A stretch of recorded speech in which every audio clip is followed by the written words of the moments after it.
Hi, Trailblazers. My name is Rachel Shumway, and I'm here to talk to you about how I passed my certified Salesforce Administrator exam on the first try with ADHD. This is part 1 of 3 of a video series that I've created to help you to employ the powers of your ADHD brain with the study structure of specifically learning Salesforce. Now, this video can apply to other skill sets as well.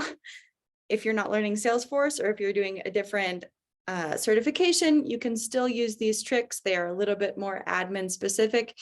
And if you don't have ADHD, also please know that learning styles that are ADHD friendly are also human friendly. So starting out with, learning the materials to pass your certification. The goal here is not just to know the answers to the test.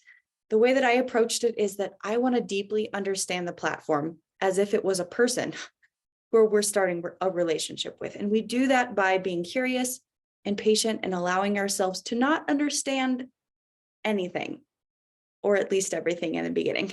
Set yourself up for success by expecting it to not make a whole lot of sense. In my experience, I really understood everything after I'd completed the trail mix, and then I went in and I filled in the gaps afterwards. So in this video, we're going to talk about the 3 foundations to pass the test with ADHD. And then in the next video, I'll talk about actually how a study session looked and also break down the long-term study plan that I used, the tools that I used, and kind of tying everything together there. So the first foundation for passing the test is to manage your mind. And when you think of that, you're probably thinking barf, manage your mind. That means mindset. That means linear thinking. That means sit down and study and be disciplined. And absolutely not. I didn't do any of that. But what I will say is that how you think about studying determines the quality of your study. Come into the study session with an agenda, an objective, and a deadline. Pomodoro timer, absolutely amazing. I used an app called Focus, which blocked all of the other websites that I didn't use. Decide by the end of this time, I will have, watched this reports or dashboard video while taking notes. I will have created an acronym or committed the flow builder actions to memory. Do not begin a study session without a decision of how you're going to spend your time. Otherwise, you're going to waste it. Part 2 of managing your mind is that ADHD brains have this really cool thing called hyper-focus mode, where when we get intensely interested in something, we can just lose track of time and it becomes a really delightful experience. It's kind of like flow. And hyper-focus comes at the junction of play and challenge and brain automation or habit building, right? So if you have to, for example, learn about user setup, you're like, okay, great. The exam guide says I have to know the structure and the proper management of users and user setup. Great. I'm going to go read a document. But you find that reading documentation for you is incredibly boring. Listen, it doesn't matter how much you tell yourself it's important that I learn user setup. I have to read this document. Your brain doesn't care if it doesn't find it intensely interesting. So instead of trying to force yourself into a linear way of doing things that doesn't work for you, ask yourself, how can I make it more interesting? Can I make up a user story as I go? Can I watch a video on it and then try it out in Trailhead if that's fascinating for you? Can I, turn the video sound off, but turn on the subtitles and then read the captions in a funny voice? If you can make it fun, you will learn a ton. All right, use the exam guide. It's like looking at a jigsaw puzzle. Managing your mind means expecting yourself to not understand much. Or when you're going and you're taking the practice tests on focus on force, you look at it and you're like, oh my gosh, I just got 20% on this. Dude, that's awesome. You got 20%. So what I want you to do is go in, know that you're learning, and commit yourself to understanding, why did I get this question wrong? What are the components that I need to understand? Don't just memorize the answer, but why? Why is that the right answer?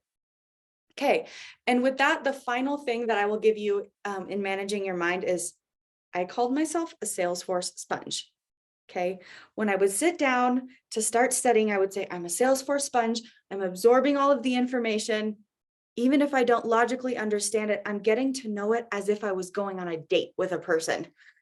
Repeat it, believe it, connect, believe that your brain is connecting dots that you don't even understand, because that's also another one of your ADHD superpowers, right? Is finding connections between random different things. All of a sudden, it'll start to come together. You just have to make a little tweak and enjoy the process as you're doing it so that you can get to that point. All right, we did manage your mind. The second part is manage your environment. Okay. And then the third one is manage your tangents. So managing your environment. This is what I did. I had a pre-study ritual. I have all of my, I'll show you my pen box. There's not a whole lot over here because I just moved, but I have all of my colored pens in a box. I've got like this candle. I have 3 other different scented candles. I have like this lotion and this oil that I smell that helps me to focus. Okay. I also have my Wonder Woman poster here in the back. So every time I would sit down to study, I would light my candle.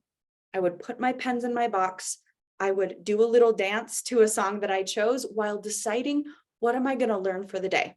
Okay, that got me in a positive mood. That was my pre-study ritual. I would make my study objective for the day. Okay, awesome. Today is video day. I'm just kind of learning. I'm taking it in. I'm taking notes. Tomorrow, I'm going to dive into the trails. Today, my objective is to learn. So I'm going to put my learning hat on, get my notebooks out, get the pens that I'm going to want to use, create a really cozy environment for myself. Close the door, put the phone in the other room, turn on my focus timer, and then get my check boxes ready to go, right? So that along the way, as I'm watching the videos, as I'm checking the boxes off, again, it's like managing my environment, eliminating distractions as much as possible. And then the third thing to manage in order to pass your Salesforce exam is to manage your tangents. You are going to go on tangents. We're learning a platform, and most of the time you might not even know if you're on a tangent or if you're like actually learning what you're supposed to be learning. It's totally fine. But when you do find yourself in the weeds, like you're learning about the service console, and then all of a sudden you find yourself on Trailhead learning about the nonprofit cloud, don't fret. Simply follow the train of thought back to the study path. Ask yourself, how did I get here? Well, I was learning about the service console, and then I thought about how my job could maybe implement omnichannel because like people are getting cases on all sorts of weird stuff that they're not the subject matter expert.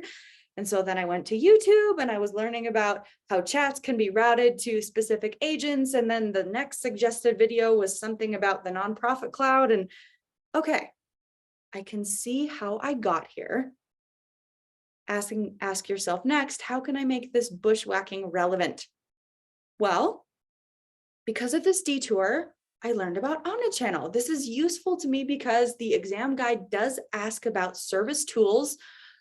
Cool, maybe this will show up on my exam. I didn't waste my time.